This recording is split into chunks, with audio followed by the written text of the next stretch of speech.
Robert Kiyosaki ने एक बार कहा था, it's not how much money you make, it's how much money you keep. आप कितना कमाते हो वो मायने नहीं रखता, आप कितना बचा पाते हो, असली खेल वहां से शुरू होता है। और ये लाइन जितनी सिंपल लगती है, असल में उतनी ही जिंदगी बदलने वाली है। आज दुनिया में हर दूसरा इंसान पैसे की चिंता में जी रहा है। ईएमआई भरनी है, सेविंग्स नहीं हो रही, रिटायरमेंट का कोई प्लान नहीं। रिपोर्ट्स कहती हैं भारत के 76% लोग महीने के आखिर तक अपनी सैलरी खत्म कर चुके होते हैं और 83% युवाओं के पास कोई फाइनेंशियल प्लान नहीं होता। सोच के देखो, हमने कितने साल दिए हैं पढ़ाई को, 10 से 12 घंटे रोजाना काम पर मेहनत भी करते हैं, पर फिर भी हर महीने के आखिर में वही लाइन निकलती है, यार पैसे फिर से खत्म हो गए। असल में दिक्कत पैसे की या कम कमाने की नहीं है, बल्कि हमारी सोच और गलत आदतों की है। इसलिए इस वीडियो में मैं आपको बताने वाला हूँ 6 सबसे खतरनाक पैसे की गलतियां जो अच्छे खासे समझदार लोगों को भी गरीबी की इनविजिबल चेन में बांध देती हैं। और सबसे जरूरी बात, इनसे बाहर निकलने का तरीका भी दूंगा, तो वीडियो को पूरा देखना, क्योंकि ये सिर्फ पैसे की बात नहीं है, ये आपकी जिंदगी की फाइनेंशियल डायरेक्शन बदलने वाली वीडियो है। तो जल्दी से शुरू करते हैं विद पहली गलती। नंबर 1, खुद को सबसे आखिर में पैसा देना। जरा एक सेकंड ठहरिए और सोचिए, जब भी आपकी सैलरी आती है तो आप क्या करते हैं? शायद रेंट पे करते होंगे या नेटफ्लिक्स का सब्सक्रिप्शन लेते होंगे, फिर खाना, घूमना, इस पर सारा खर्चा करते होंगे। और अगर कुछ बच जाए तो शायद थोड़ी सेविंग। यानी आपने पूरा महीना काम किया, सबको पैसे दिए, लेकिन बस एक इंसान को पैसे नहीं दिए, और वो है आप खुद। रॉबर्ट कियोसाकी ने एक बात कही थी, गरीब लोग सबसे पहले अपने बिल भरते हैं और अमीर लोग पहले खुद को पैसे देते हैं। अब इसका मतलब ये नहीं है कि अमीर लोग सैलरी आते ही बर्गर खा लेते हैं, नहीं भाई। इसका मतलब है कि जैसे ही पैसा आता है वे पहले खुद के लिए बचत निकालते हैं। बचत सिर्फ पैसे को जमा करने का नाम नहीं होता, ये एक आदत है, एक मैसेज है अपने फ्यूचर सेल्फ को। अगर आप आज 100 रुपए भी बचा नहीं पा रहे तो कल को लाखों भी कमाने लगे तो भी कुछ नहीं बदलेगा। इसलिए हर महीने सैलरी आते ही सबसे पहले खुद के लिए पैसा बचाओ। कम से कम 10% अपनी सेविंग्स और इन्वेस्टमेंट्स के लिए निकालो, बिल्कुल वैसे ही जैसे बिजली का बिल भरते हो। भारत में 70% लोग सेविंग्स को जो बचेगा वो रख लेंगे इस हिसाब से देखते हैं, और यही सबसे बड़ा फाइनेंशियल ट्रैप है। बैड फाइनेंशियल हैबिट नंबर 2, उधार लेकर जीना और उस पे कंफर्टेबल हो जाना। आजकल उधार पर जीना स्टेटस सिंबल बन गया है। नया फोन चाहिए, सस्ता क्यों लेना, महंगा लो, ईएमआई है ना, पेट्रोल कैसे भरवाऊं, पेटीएम पोस्टपेड का इस्तेमाल कर लेता हूं, शॉपिंग भी करनी है, चलो अभी खरीद लेता हूं, जब पेमेंट आएगी तो पे कर दूंगा। हमारे हाल इतने खराब हो चुके हैं कि हम छोटी से छोटी चीज को उधार पर खरीदने लगे हैं। समझो एक बात, उधार लेना बुरा नहीं है, लेकिन उस पर आराम से जीने लग जाना सबसे बड़ा खतरा है। भारत में अब हर महीने करीब 2 लाख करोड़ का पर्सनल लोन दिया जा रहा है, और इनमें से ज्यादातर लोग ये पैसा जरूरत के लिए नहीं बल्कि लाइफस्टाइल के लिए ले रहे हैं। उधार की सबसे बड़ी दिक्कत ये नहीं कि आपको पैसा चुकाना है, बल्कि ये है कि आप अपनी फ्यूचर इनकम को गिरवी रख रहे हो। और सबसे खतरनाक बात, जब इंसान इसे नॉर्मल मान लेता है। एग्जाम्पल, आज 50,000 रुपए की सैलरी है और ईएमआई 25,000 की चल रही है, तो सोचो आधा महीना तो आप बस कर्ज उतारने के लिए काम कर रहे हो। ये जिंदगी नहीं है, ये स्लेवरी है ईएमआई की। अगर इस ट्रैप से बाहर निकलना चाहते हो तो इन बातों का खूब ध्यान रखो। नंबर 1, ईएमआई कभी भी आपकी सैलरी का 30% से ज्यादा ना हो। नंबर 2, क्रेडिट कार्ड हो ठीक है, पर फुल पेमेंट करो हर महीने। नंबर 3, सबसे जरूरी, कोई भी लग्जरी खरीदने से पहले खुद से एक सवाल पूछो, क्या मैं इसे बिना उधार लिए खरीद सकता हूँ? अगर जवाब ना है तो शायद वक्त अभी नहीं आया। देखो एक बात बता रहा हूँ, ध्यान से सुनना।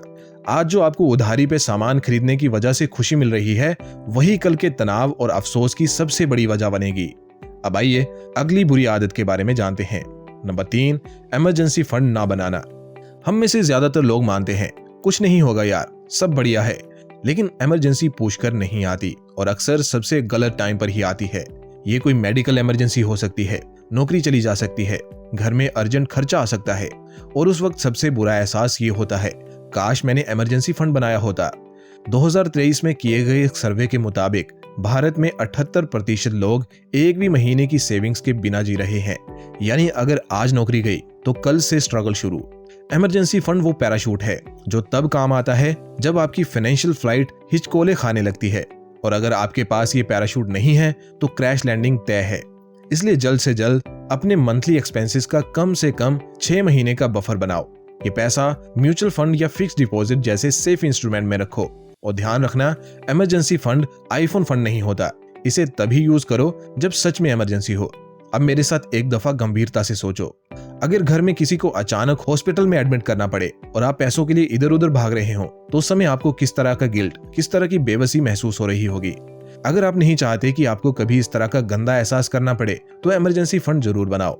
इमरजेंसी फंड एक इंश्योरेंस नहीं है, ये आपकी पीस ऑफ माइंड का फाउंडेशन है। अब आइए अगली फाइनेंशियल गलती के बारे में जानते हैं। नंबर 4, महंगे शौक रखना और जस्टिफाई करना। हम इंसानों की सबसे प्यारी कला क्या है पता है? खुद को बेवकूफ बनाना और बड़ी सफाई से जस्टिफाई करना कि मैं ये डिजर्व करता हूँ। नया फोन, एक ब्रांडेड घड़ी, हर महीने नेटफ्लिक्स, प्राइम प्लस, हॉटस्टार, सब कुछ चाहिए। क्यों? क्योंकि मैं बहुत मेहनत करता हूँ यार, इतनी मेहनत के बाद इतना तो डिजर्व करता हूँ। लेकिन एक बार खुद से पूछिए, क्या आप अपनी मेहनत का इनाम फ्यूचर की फाइनेंशियल फ्रीडम से पाना चाहते हो, या आज के डोपामिन के लिए खुद को कर्ज में डुबोना चाहते हो? रिपोर्ट्स कहती हैं भारत में एक औसत मिडिल क्लास व्यक्ति हर महीने की सैलरी का 28 से 30% सिर्फ लाइफस्टाइल खर्चों में उड़ा देता है।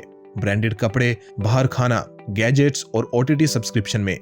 जब बात खर्चे की आती है तो हम लॉजिक से ज्यादा इमोशन से सोचते हैं। लॉजिक कहता है हर खर्चा आपकी वेल्थ बिल्डिंग की जर्नी से पैसा काटता है, और इमोशन कहता है तू खुश रहना चाहिए, बस EMI पे ले ले चाहे।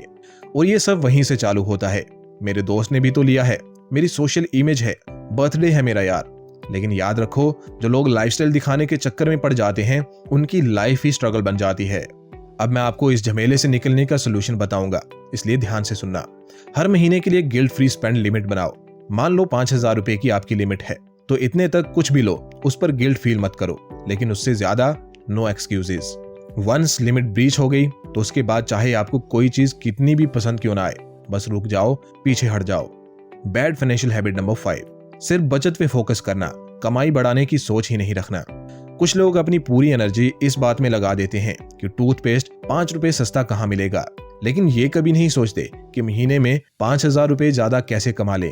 भाई साहब, बचत की भी एक सीमा होती है, लेकिन कमाई की कोई सीमा नहीं होती। लॉजिक से समझो, आप एक महीने में 2,000 बचा सकते हो, लेकिन अगर आपने 5,000 एक्स्ट्रा कमा लिया तो सोचो क्या हो सकता है, आप सीधा सीधा 3,000 एक्स्ट्रा बचा सकते हो। भारत में 70% लोग सिर्फ एक इनकम सोर्स पर निर्भर हैं, और उनमें से ज्यादातर सिर्फ खर्च काटने पर फोकस करते हैं। ना कोई फ्रीलांसिंग, ना साइड हसल, और ना ही कोई स्किल बिल्डिंग। सोचो जरा, अगर आप हर महीने 100 रुपए बचा रहे हो अपनी एनर्जी का भरपूर इस्तेमाल करके, पर अगर उसी एनर्जी से कोई फ्रीलांसिंग प्रोजेक्ट, कंटेंट क्रिएशन या वीकेंड पर छोटा काम पकड़ते हो, तो शायद 1,000 कमा लेते। दोस्तों याद रखो, बचत अच्छी चीज है, लेकिन सिर्फ बचत से आप अमीर नहीं बनते।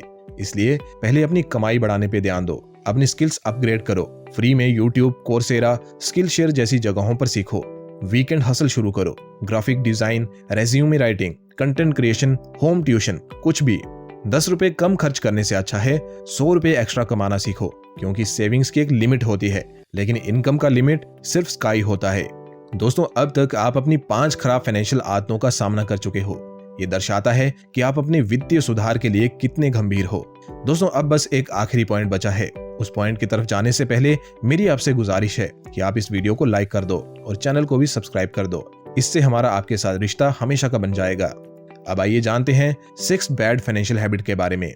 नंबर 6, इन्वेस्टिंग को टालते रहना। पता है इन्वेस्टिंग के साथ हमारा रिश्ता कैसा है? जैसे पुराने कपड़े, हमेशा सोचते हैं कि कभी तो काम आएंगे, पर सालों तक अलमारी में पड़े रहते हैं। ज्यादातर लोग सोचते हैं थोड़ा और पैसा आ जाए फिर इन्वेस्ट करूंगा, अभी खर्चे बहुत हैं, रिस्क नहीं लेना यार, और फिर साल दर साल बस सोचते रह जाते हैं।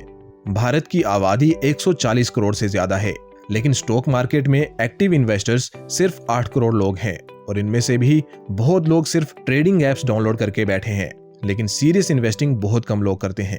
लेकिन अगर आप सिर्फ 500 रुपए महीने से भी शुरू करते हो, तो कंपाउंडिंग आपको 10 साल बाद ऐसा रिवॉर्ड देगी जैसा आपने इमेजिन भी नहीं किया होगा। एक क्विक कंपैरिजन से आपको समझाता हूं कि जल्दी इन्वेस्टिंग के क्या फायदे हैं। अगर आप 25 साल की उम्र में शुरू करते हो 2,000 रुपए की SIP से 12% के रिटर्न्स पे, तो 55 साल की उम्र में आपके पास 70 लाख रुपए से ज्यादा होंगे। लेकिन अगर आपने 35 साल की उम्र से शुरू किया सेम अमाउंट ऑफ SIP से सेम रिटर्न्स पे, तो आपके पास 55 साल की उम्र में केवल 22 लाख रुपए होंगे।